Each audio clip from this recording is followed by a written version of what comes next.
Bueno, pues tenemos la fortuna de contar con nosotros con Francisco José Gán, que es teniente general en la Reserva y es, sobre todo, en los últimos tiempos se ha significado a nivel de la opinión pública en España como uno de los referentes en el análisis geopolítico a raíz sobre todo de la invasión de Ucrania por parte de Rusia.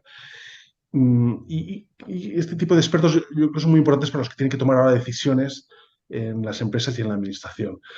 Hola Francisco, muchas gracias por tu disponibilidad para estar con nosotros con Atlas Tecnológico. Digo que Es un placer.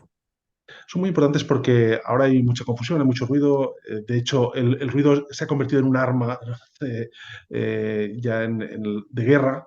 El ruido en redes sociales, la desinformación, es evidente que es así. Hablaremos de eso un poco en nuestra conversación.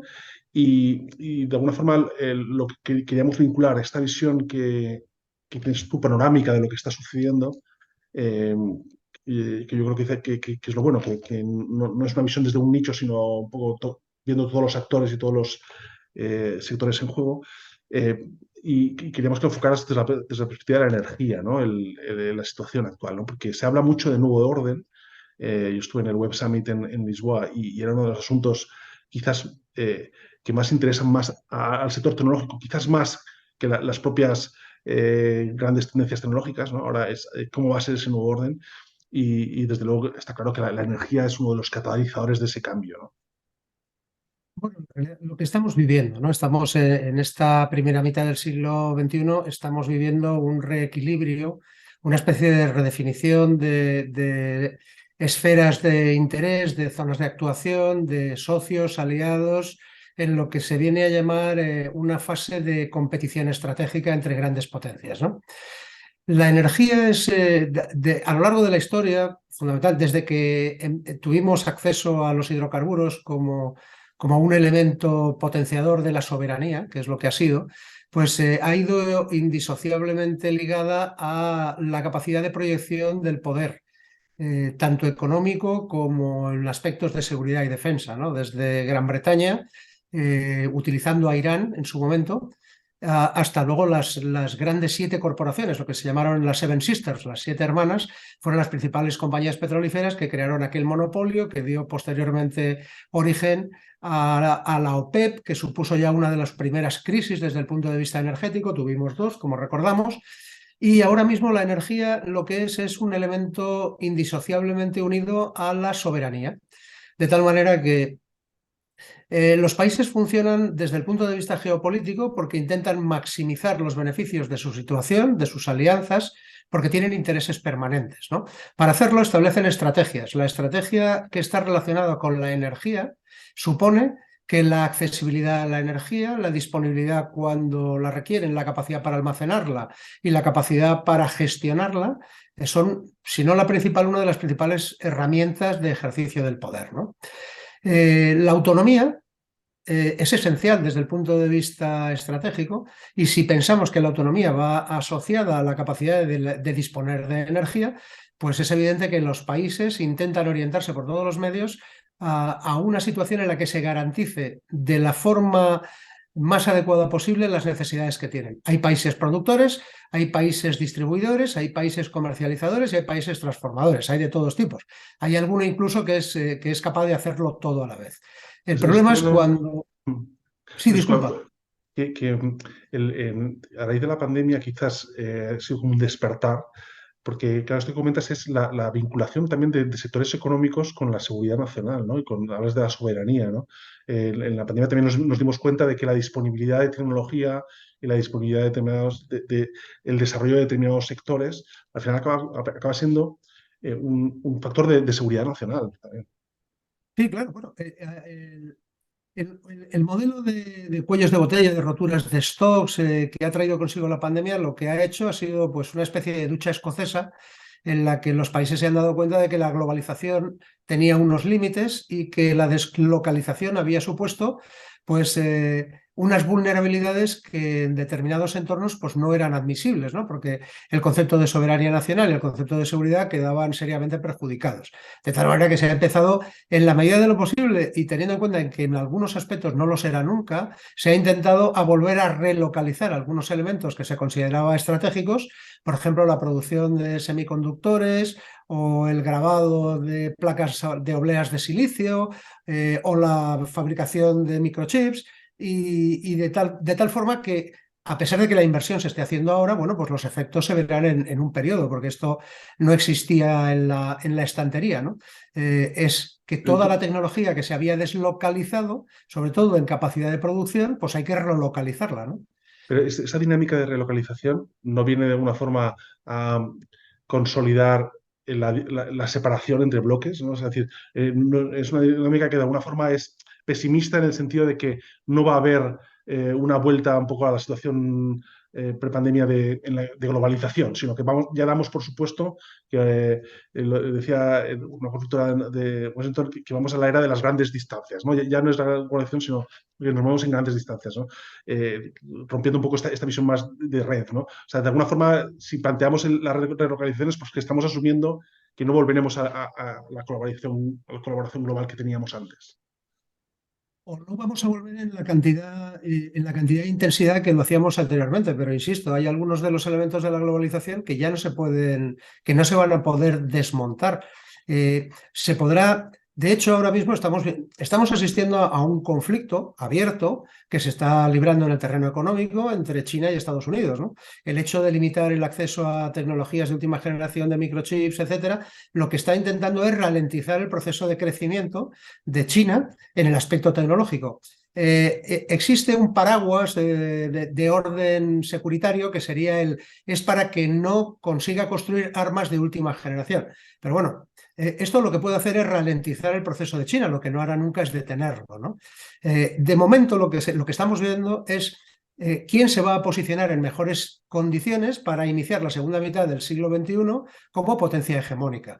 Y en la medida en que así sea percibido por el mundo, pues genera una esfera de proximidad y de intereses compartidos que nosotros lo estamos llamando democracias, pero que no coincide con las democracias, y que estamos asignando al otro elemento las autocracias, y algunas sí y otras no, de tal manera que lo que se va a acabar, lo que se está produciendo es nuevamente una alineación por grandes bloques, ¿no?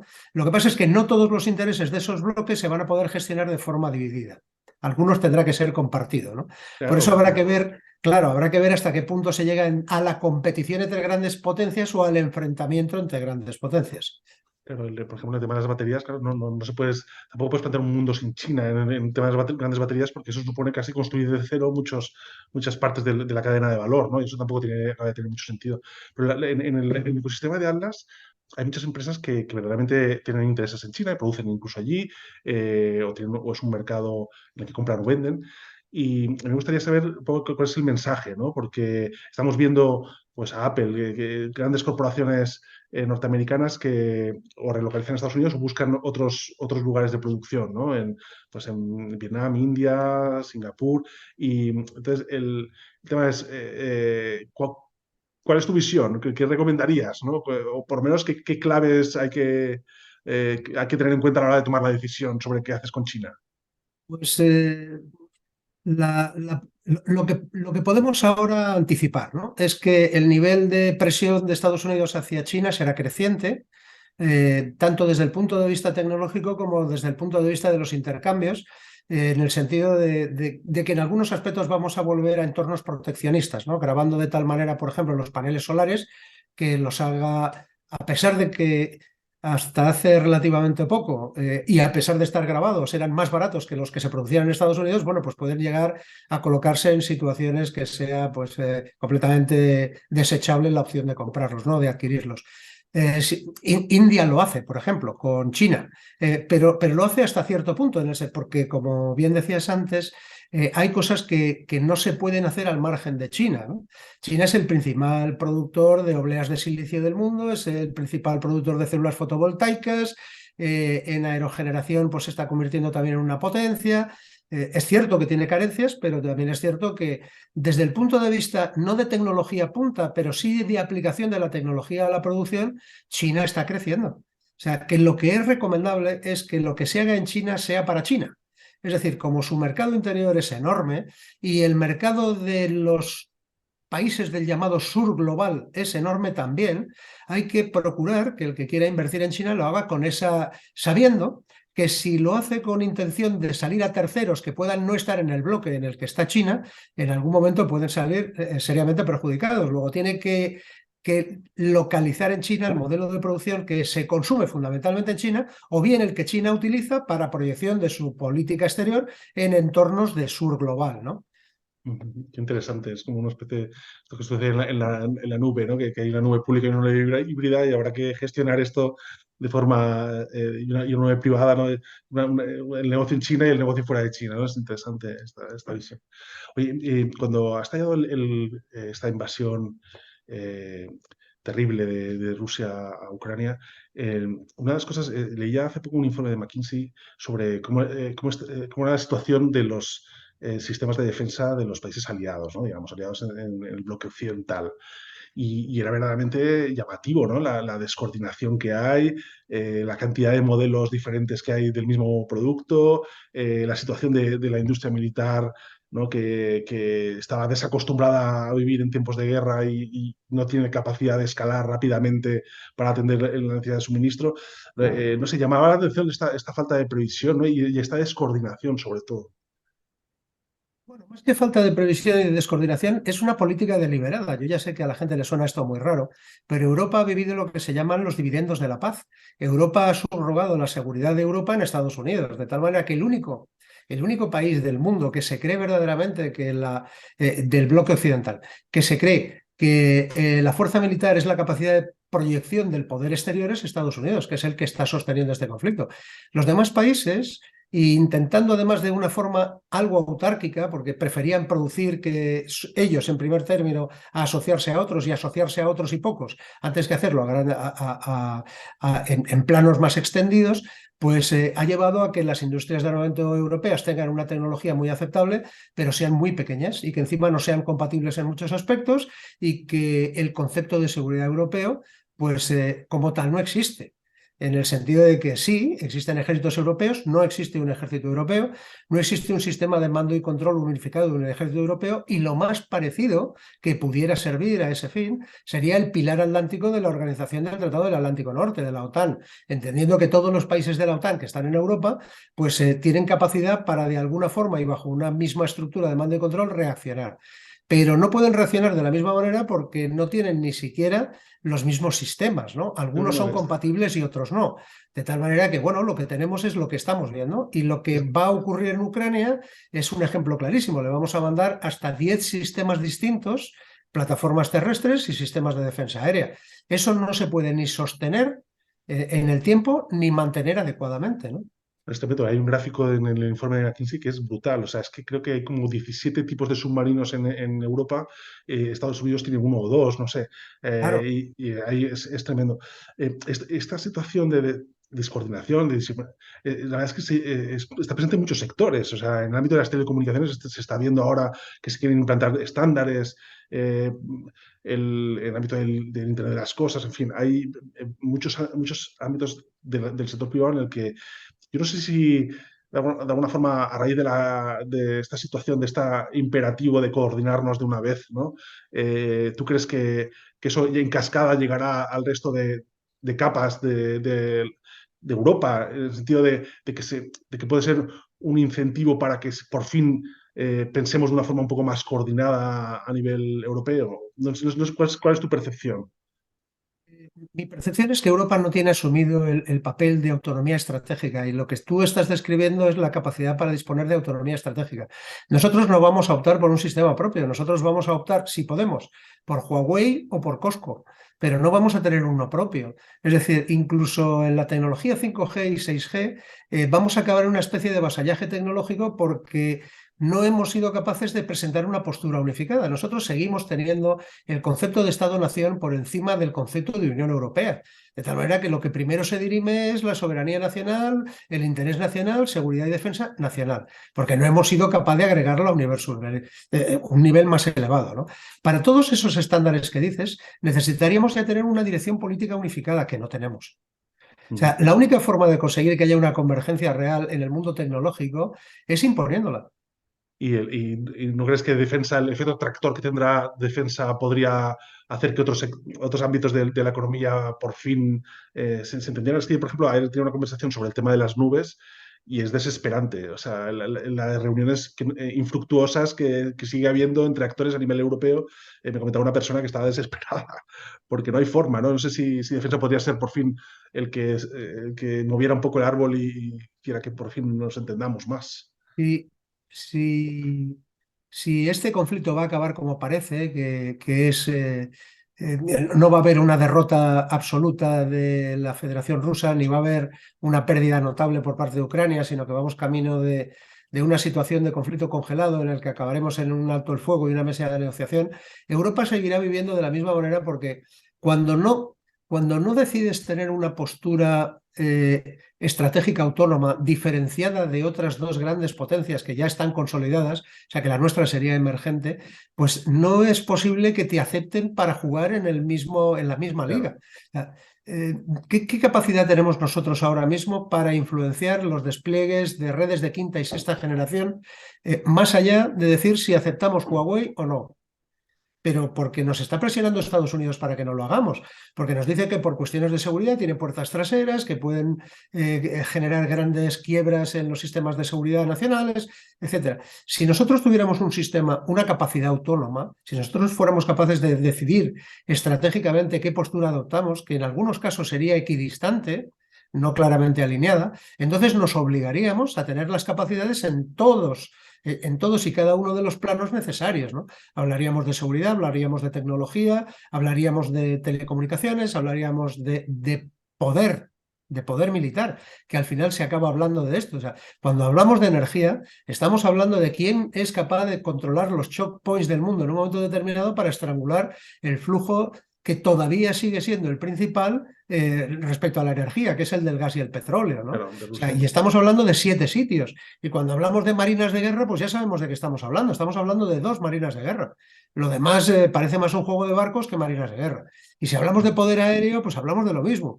Al final nos concentramos en muy pocas cosas que son muy importantes. ¿Queremos ir solos? No queremos ir solos. ¿Queremos ser segundos? No queremos ser segundos.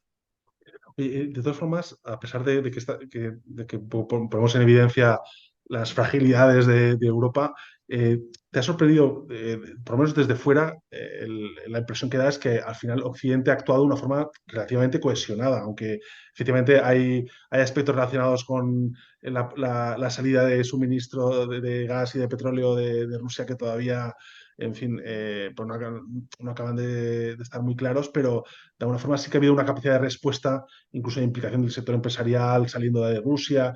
En fin, no sé si eso te ha sorprendido o si es menos de lo que parece, no sé. ¿O es una buena noticia? Me ha sorprendido agradablemente la velocidad. Yo creo que se podía haber llegado a esto probablemente más despacio, pero tampoco me engaño. Yo sé que el catalizador de la velocidad ha sido Estados Unidos y la Estados presión Unidos. que ha ejercido directamente, ¿no? O sea, por encima del 70% de todo lo que está recibiendo Ucrania en todos los planos, económico, militar, seguridad, información, proviene de Estados Unidos. El 30% restante proviene del resto del mundo. Y luego hay una cosa muy importante, y es que las guerras nunca es como empiezan, siempre es como terminan. Y luego hay que recordar que existe el día después. El día después, Rusia seguirá estando en el mismo sitio, Ucrania y Europa estarán en el mismo sitio, China en el mismo sitio y Estados Unidos en el mismo sitio. Y habrá que resolver cómo seguimos conviviendo en esta situación para que no sea un problema de carácter permanente que de forma recidiva nos vaya afectando, ¿no? Me Es parece. decir, el modelo de transición que se preconiza ya vamos aceptando que no es viable en los plazos en los que se determina. Sabemos que hay que utilizar durante bastante tiempo la energía nuclear. Ahora mismo, leía una estadística anteayer, el 70% de las centrales nucleares que existen, que se están construyendo en el mundo, son con tecnología rusa y el 25% restante China. Solo un 3% es con tecnología estadounidense y francesa.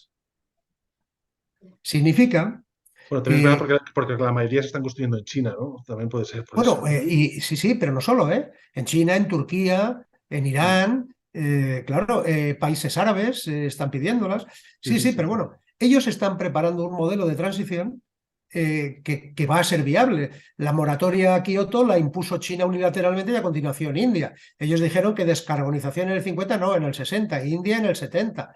Mm, Y ese paso va a ser el equivalente a la economía real. Ese va a ser lo que se puede hacer, no lo que se quisiera hacer ni lo que se debiera hacer, sino lo que realmente va a poder hacerlo y quién va a poder hacerlo.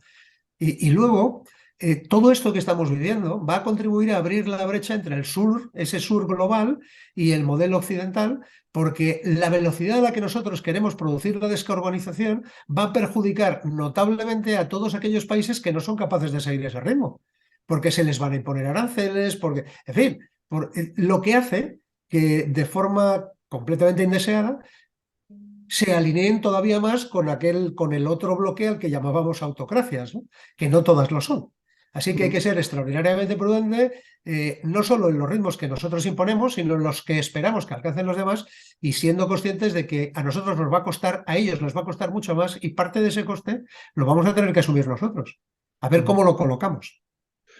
Y en el libro que acabas de sacar recientemente, me interesa mucho esta visión que tienes de las nuevas habilidades, ¿no? Del líder, ¿no? Porque en el sector tecnológico también empieza a ser ya una realidad que verdaderamente estas figuras que había, que eran súper especializadas, con una capacidad de producir, por ejemplo, en el caso de los desarrolladores de software, mucho código muy rápido, este tipo de figuras y tal, que así los nerds ahí un poco aislados, eso va a ir cada vez siendo menos importante en las empresas y el tecnólogo va a tener que aprender estas soft skills un poco de capacidad de relación, de jugar en equipo, de tener mentalidad empática con otros departamentos. Entonces me interesa mucho esa visión tuya. Eh, es la visión del liderazgo humanista, quiero decir, la especialización alcanzará un límite, que es el óptimo paretiano. A partir de ahí, nos especializaremos tan rápido que no seremos capaces de incorporar todo lo nuevo. Así que lo que hay que hacer será ser capaces de transformarnos, de aprender cosas nuevas, de desaprender algunas, de dar algo que dábamos por hecho. Tendremos que obviarlo y tendremos que incorporarnos a otros nuevos elementos. La única forma de hacer eso es desde el punto de vista de la humanidad. Desde el punto de vista de la tecnología es imposible, porque chocaríamos con especialistas, sabríamos casi todo de casi nada. Y nosotros lo que tenemos que ser es capaces de gestionar capacidades, es decir, la voluntad de las personas de desear hacer lo que deben hacer y hacerlo entusiasmados, pensando que el fin es común, que es superior, que es moralmente bueno y sintiéndose felices, integrados con lo que hacen. Y si no, no conseguiremos empresas que acabarán colapsando hacia adentro. Pero es que eso, al nivel de reconocimiento dentro de la propia organización a veces es el problema, ¿no? O sea, que las compañías hay que cambiar a las personas, pero también hay que cambiar a a las organizaciones para que sean capaces de valorar este tipo de, ¿no? De premiar, de reconocer, de alentar este tipo de habilidades, ¿no?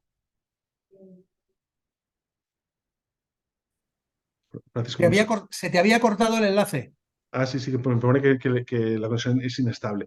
No, te decía que no solo es un tema de personas, sino también de organizaciones, ¿no? Que las propias organizaciones sean capaces de alentar, de premiar, de reconocer la importancia de estas nuevas habilidades, ¿no? Que tienen que tener sus equipos. Sí, sí, sí, pero bueno, le ponemos nombre a esto, eso es la gestión del talento, ¿no? O sea, las organizaciones son capaces de crecer en la medida en que atraen el talento, lo fidelizan, dándole la posibilidad de que se desarrolle, concediéndole iniciativa, no considerando jamás el error como un problema, fomentándolo dentro, dándole capacidad para que se extienda, para que capte más talento, y luego un término que a mí no me gusta, que es el de retenerlo. El talento no se retiene, el talento lo que hace es desarrollarse y si llega a un límite en esa unidad de negocio, pues se va más allá. Y eso no es malo para una empresa, porque una empresa que es capaz de producir y de exportar talento es una empresa muy atractiva. O sea, va a tener, por la parte de los insumos, va a tener cola. Mm. Bueno, dos Claro. últimas preguntas. Desde el punto de vista tecnológico, ¿qué tecnología te ha sorprendido más o te parece que está siendo más definitiva en el conflicto, ¿no? Porque se habla mucho del tema de la inteligencia artificial, también de los ciberataques. Ahí, ¿cuál crees que está siendo más estratégica o más decisiva? Desde el punto de vista del conflicto, lo que más definitivo ha sido la capacidad de proporcionar inteligencia en tiempo real o casi real, ¿no?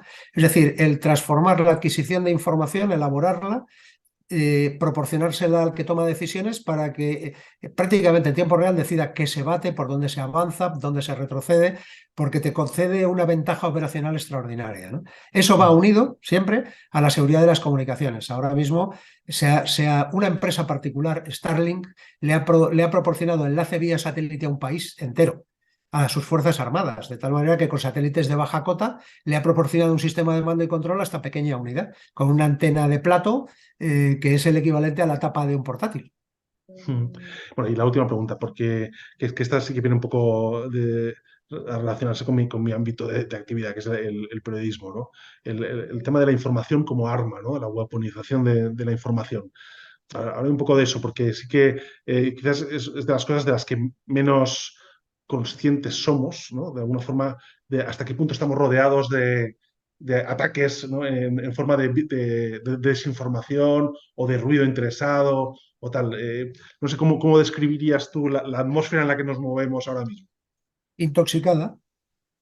Nosotros estamos intoxicados de información, particularmente sobre el conflicto de Ucrania de un solo lado de la colina, pero nosotros estamos recibiendo comunicación en tres planos distintos. Estamos recibiendo lo que se llama Stratcom, comunicación estratégica, que se genera en las jefaturas de los estados, en los niveles más elevados, en los gobiernos, en los que se genera un relato que se extiende por todos los medios posibles de difusión, en el que se procura que la gente se alinee con la postura propia y considere la opción de antagonista a todo lo que nos alinea con esa postura, ¿no? Y luego estamos recibiendo en la guerra de la información todos los días, pues a través de imágenes, a través de videoclips, en los que o se exagera, se maximizan los éxitos de unos, se minimizan o se demonizan los de otros, y la conclusión es que no es información, es intoxicación, es desinformación, ¿no? Y para paliar eso, pues hay que intentar buscar el mayor número de fuentes, pero nosotros deliberadamente las fuentes del otro lado las hemos cercenado, cosa que me ha parecido asombrosa, porque al final, aunque solo sea de lo que te cuentan, aprendes lo que no están haciendo, ¿no? Y parece que hemos cedido a ese ámbito. Solo que este mundo de la información es ya tan ingobernable que hay canales, Telegram, por ejemplo, en los que hay miles de entradas en las que recibes información de todos, de todo, y lo único que tienes que hacer es ser capaz de filtrar qué es lo relevante y qué es lo mínimamente plausible, ¿no? Entonces te formas criterios, si no, nada. Bueno, pues ha sido un placer, Francisco. Desde luego será apasionante escucharte en Pamplona, en el evento Collaborate. Francisco José Gán es teniente general en la Reserva y analista geopolítico y uno de los referentes, ¿no? En un momento de tanto ruido se necesitan expertos y él desde luego lo es. Muchas gracias, Francisco. Un placer.